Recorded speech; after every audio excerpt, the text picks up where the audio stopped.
Hello everyone, मेरा नाम doctor Mohammad Nadeem है। मैंने MBBS Saifi medical college Etawah से किया है एंड मैंने अपना MD JN medical college AMU से कंप्लीट किया है।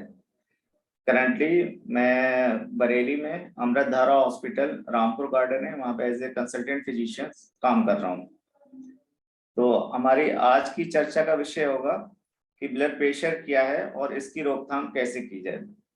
ये आज का बहुत एक इम्पोर्टेंट टॉपिक्स है ब्लड प्रेशर के ऊपर, क्योंकि जो आजकल जो विंटर्स का मौसम चल रहा है इसमें ब्लड प्रेशर राइज होता है और मेनली पेशेंट जो आते हैं वो हाई ब्लड प्रेशर के स्ट्रोक और या फिर जो है हेमोरेजिक सीवीए मतलब इंट्रापेरेनिकल ब्लीड या फिर जो है एमआई हार्ट अटैक के पेशेंट ज्यादा आते हैं because of high blood pressure.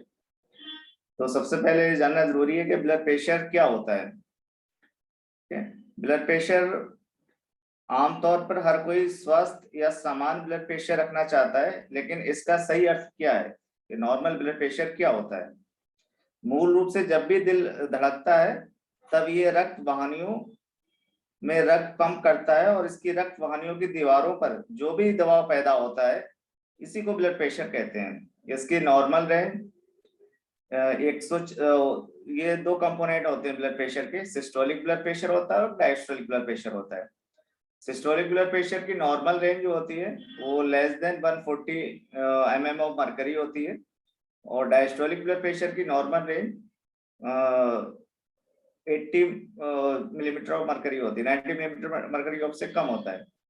तो according to the 2021 ESC guidelines उसका ब्लड प्रेशर को कैटेगराइज किया गया है normal blood pressure, high normal blood pressure, grade 1 hypertension, grade 2 hypertension, grade 3 hypertension और एक है सिस्टोलिक हाइपरटेंशन।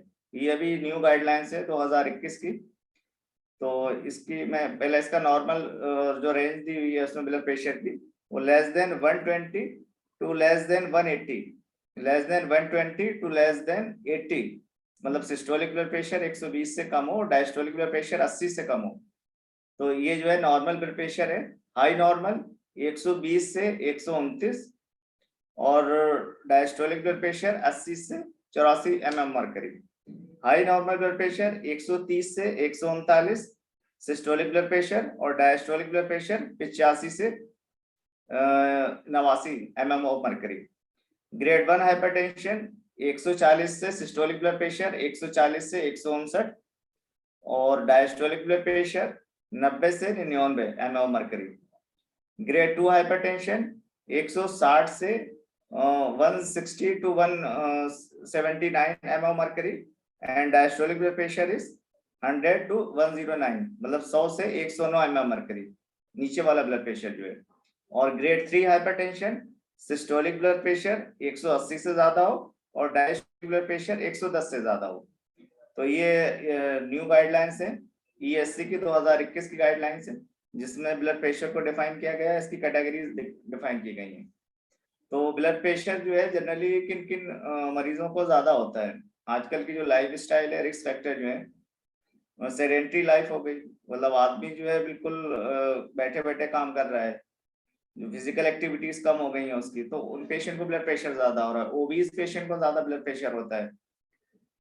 या फिर जो है आपको कोई फैमिली हिस्ट्री हो, उन पेशेंट को ब्लड प्रेशर ज्यादा, उन पेशेंट चांसेस रहते हैं कि फैमिली हिस्ट्री है पेशेंट को। जो स्मोकर्स हैं, स्मोकिंग करते हैं, उन पेशेंट को ब्लड प्रेशर रिस्क फैक्टर रहता है। या जो पेशेंट जो है ज्यादा अल्कोहल ले रहे हैं उन पेशेंट को जो है वो ज्यादा ब्लड प्रेशर होता है। इसके अलावा और रिस्क फैक्टर क्या क्या है ब्लड प्रेशर के? और रिस्क फैक्टर में हमारा आता है एज आता है। जैसे जैसे पेशेंट की या आदमी की एज बढ़ती है वैसे वैसे क्या होता है, जो धमनियां होती है खून वाली वो कठोर होती जाती हैं और उसमें फैट जमा हो जाता है, जिससे जो है वो बड़ी नैरोअर हो जाती है, नैरो हो जाती है। उससे जब ब्लड जाता है तो वो बहुत ज्यादा दबाव डालता है धमनियों पे। तो एक एज जो है वो मेजर रिस्क फैक्टर है ब्लड प्रेशर का, कि जनरली जैसी जैसे एज बढ़ती है ब्लड प्रेशर वो बढ़ने लगता है।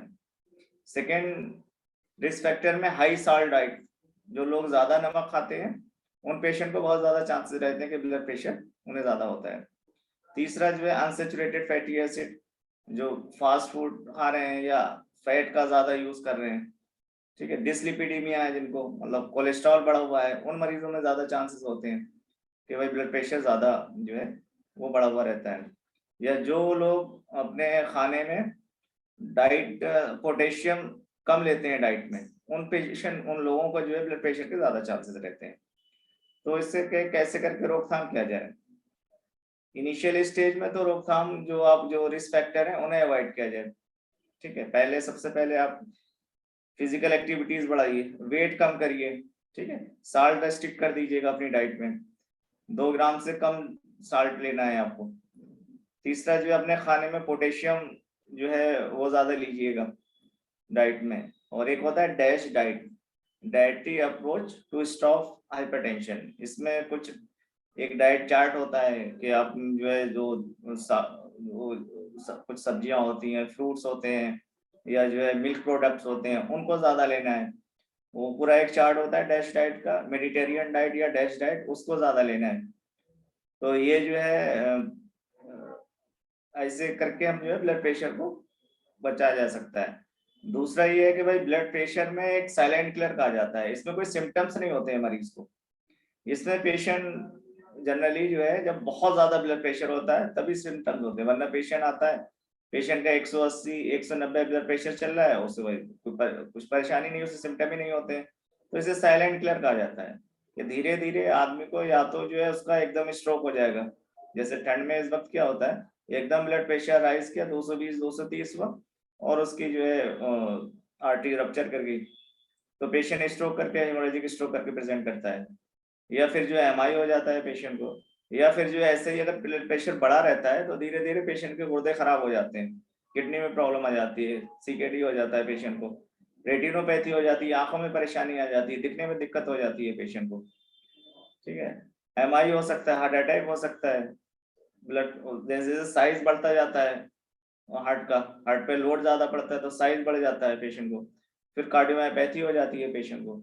तो ये सारे जो है इसके कॉम्प्लिकेशन है, अगर ब्लड प्रेशर को कंट्रोल नहीं किया गया टाइमली तो ये जो है आपके जो है वो है कॉम्प्लिकेशन है, पेशेंट को यही हो सकता है आगे चल के। तो पहले तो यही है कि फिजिकल ये आपको डाइटरी मॉडिफिकेशन, लाइफस्टाइल चेंजेस करना है। अगर इससे ब्लड प्रेशर कंट्रोल नहीं हो रहा है तो फिर डॉक्टर से मिलना है।